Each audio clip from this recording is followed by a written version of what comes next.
That magpie watching you from the roof knows exactly who you are. Not a human, not the one who lives here. You, your specific face, told apart from every other face it has ever seen. And if you've ever chased one off the bird table, or shooed it away from a nest, or thrown something to scare it, there's a very real chance it hasn't forgotten, and it won't for a long time yet.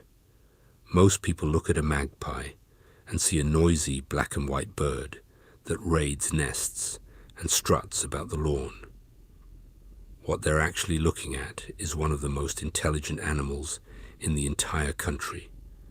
A bird that can recognize individual people by their faces, remember which ones treated it badly, hold what can only honestly be described as a grudge, spread that grudge to birds that have never even met you, and, on the other side of the coin, quietly reward the people it decides are friends. By the end of this, you'll know how a bird the size of your hand does something most animals on Earth cannot. What's actually happening inside its brain when it looks at you, exactly how long that memory lasts, and this is the part that surprises people most, how to make sure the magpies in your garden remember you as one of the good ones. If you appreciate this kind of thing, gently tap that like button. It really does help these films find more people.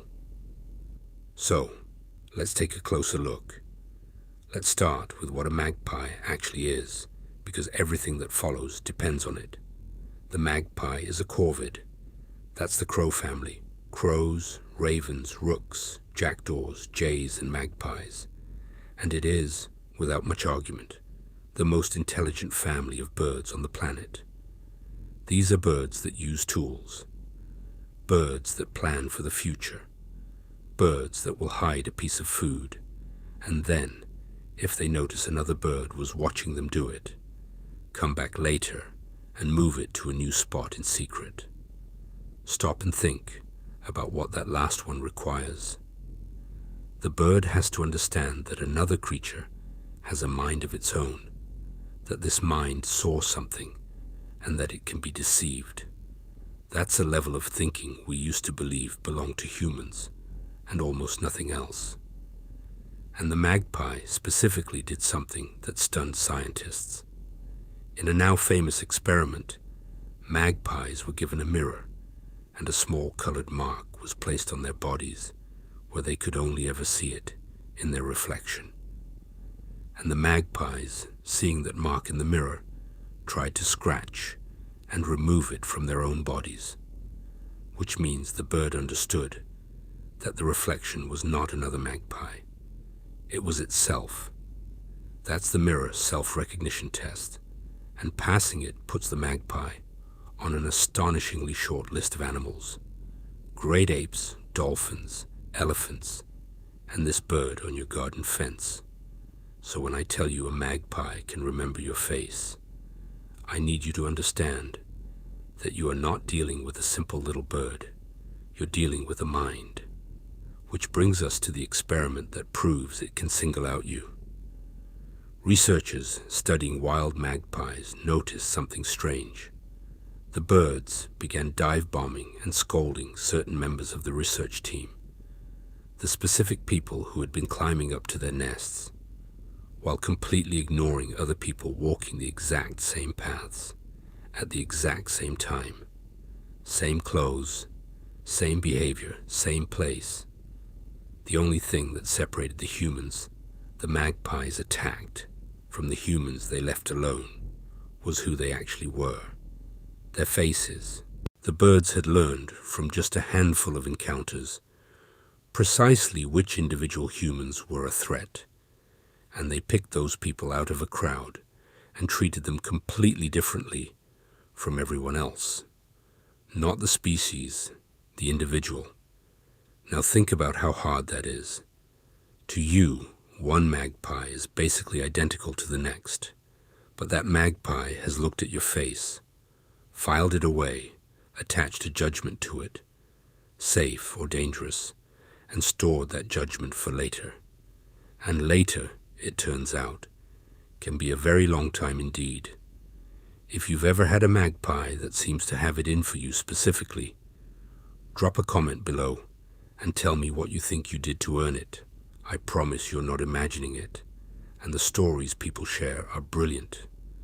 Now here's a question almost nobody asks. How? How is a bird actually doing this? And this is where it stops being a party trick and starts being genuinely profound.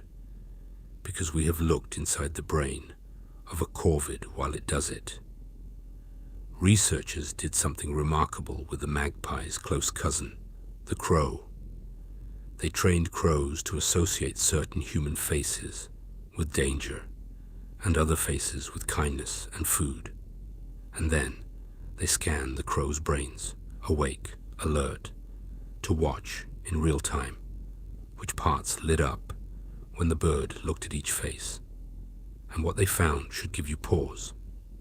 When a crow looked at a face it had learned to fear, the scan lit up in the parts of the brain tied to emotion, to motivation, and above all, to fear. The same kind of circuitry that fires in you and me when we suddenly see something dangerous. The bird wasn't just visually noting, that's the bad one. It was having something very close to an emotional response, a threat response. And here's the detail that gives me chills. The crows, like us, leaned on one particular side of the brain when processing a frightening face. The same lopsidedness our own brains show in fear.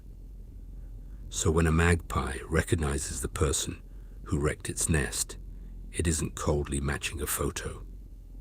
As far as we can tell, it is feeling something about you, the bird's version of that jolt you get when a face you associate with a bad memory walks into the room. Recognizing your face for a corvid is not just seeing, it's remembering how you made it feel. That's why the memory sticks the way it does. Which brings us to the grudge and to just how long a long time really is. The clearest evidence, again, comes from the crow, in a study that has become the stuff of legend. Researchers put on a particular rubber mask, always the same face, and then did something mildly unpleasant to the local crows.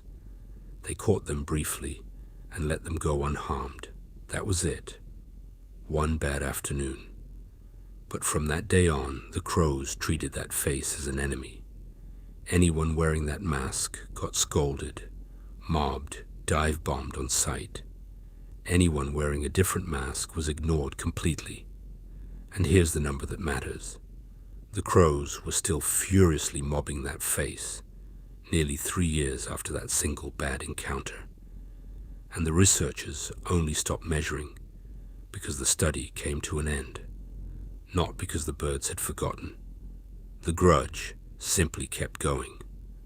Some of these corvid memories, for a dangerous individual, appear to last a large part of the bird's life. So the magpie on your fence that watched you destroy a nest, or corner it, or hurl a boot at it, that bird may well still recognize you and still hold it against you years from now. It is not being dramatic. It is doing exactly what a corvid brain is built to do. Remember the faces that matter. Feel something about them and never let them go. But here's where it goes, from unsettling to genuinely astonishing. Because a magpie's grudge does not stay with that one magpie. In the crow study, something remarkable happened over time. Crows that had never been caught, that had never had a single bad experience with that masked face, started mobbing it too. They had learned it secondhand. They'd watched the other crows react to that face with alarm, and they had simply adopted the same enemy as their own. No personal experience required. The information spread, bird to bird, like a rumor moving through a village, and it spread down the generations as well. Young crows learning from their parents which faces to fear before they had ever laid eyes on them. And we actually know the mechanism for how a whole flock comes to learn a single dangerous face. And it is one of the strangest, most moving things in all of animal behavior. Because Corvids hold what can only be described as funerals.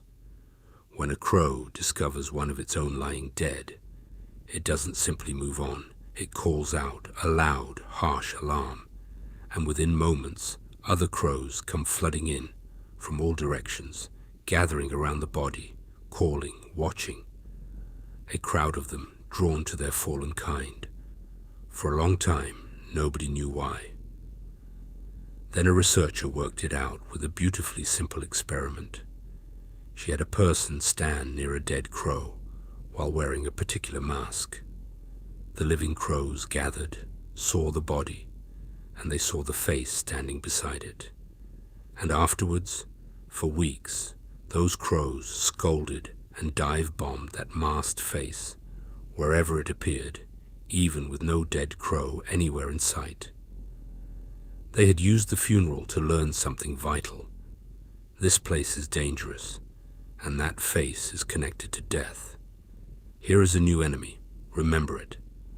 So the gathering isn't mourning exactly. It's a lesson, a funeral where the whole flock learns, all at once, what killed one of them and who was standing nearby, and files that face away as a threat to be shared and never forgotten. Sit with what that means for your garden. If you genuinely wrong a magpie, you may not just be dealing with that one bird. You could be dealing with its family, its neighbors, and birds that have never so much as seen you before, all of whom have learned secondhand that your face is trouble.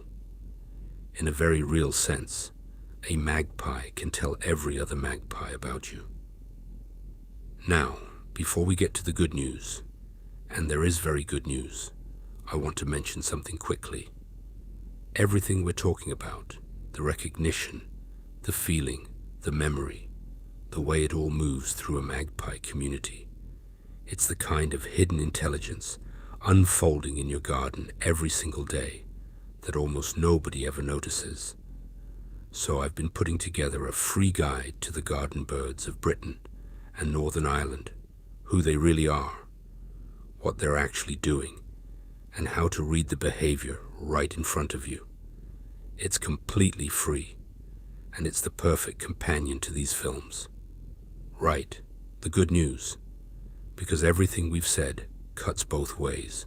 If a magpie can remember, for years, a face that treated it badly, then it can just as easily remember a face that treated it well.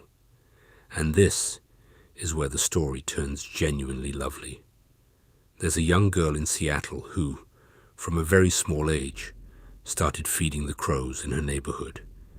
At first by accident, dropping crumbs and scraps. And then, once she realized they were coming for her, on purpose. Every day, food and water, out in the garden for the local flock. And after a while, the crows started leaving her things, not scraps, gifts, small, deliberate objects, left on the exact spot where she put their food. A button, a bead, a tiny screw, a polished stone, an earring, a little heart-shaped charm that became her most treasured possession. The crows were bringing her presents, the shiny, precious things a crow values most, and setting them down in trade, as if to say thank you. And then came the moment that sealed it. Her mother, out one day, lost the lens cap off her camera in a nearby alley, and a few days later, one of the crows returned it, placing it neatly back on the edge of the bird bath, where the family left the food. The birds had been watching. They knew whose it was, and they brought it back. Now, I have to be honest with you. Nobody can promise you that if you feed the magpies, they'll start leaving you jewelry. It doesn't always happen. But the scientist who studies these birds has said he has seen an awful lot of objects that crows have carried to people they'd decided they liked. and it tells you something true and important. The same memory that can hold a grudge for years can also build a genuine, lasting bond. The magpie is watching you either way.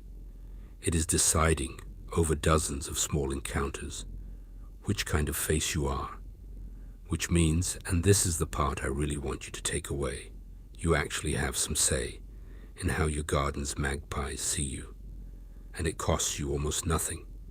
Don't chase them. Don't lunge. Don't throw things. Don't make yourself the threatening figure they'll file away and pass on to their whole family. If you'd rather they weren't on a particular feeder, then move the feeder or protect the food. But don't make an enemy of the bird itself, because that enemy status can outlast the problem by years. Put water out. Leave a little food. Be calm and predictable around them. Let them learn over the weeks and months that your face is one of the safe ones, because they are absolutely paying attention, and that judgment once made tends to stick for life. Because here's the truth of it. You've spent years half noticing the magpies in your garden. A flash of black and white, a harsh call, a bird on the lawn, and the entire time they have been studying you far more carefully than you have ever studied them, learning your face, feeling something when they see it, sorting you patiently into safe or dangerous, and remembering. The bird on the roof isn't just watching the garden, it's watching you, and it knows precisely who you are. If you got something out of this one, do leave a like before you go. It genuinely helps these birds reach more people who'd love them. And if you want to know what the other so-called villain of your garden is really up to, I made a film on why your friendly robin is secretly the most ruthless bird out there. You can watch it right here. See you in the next film.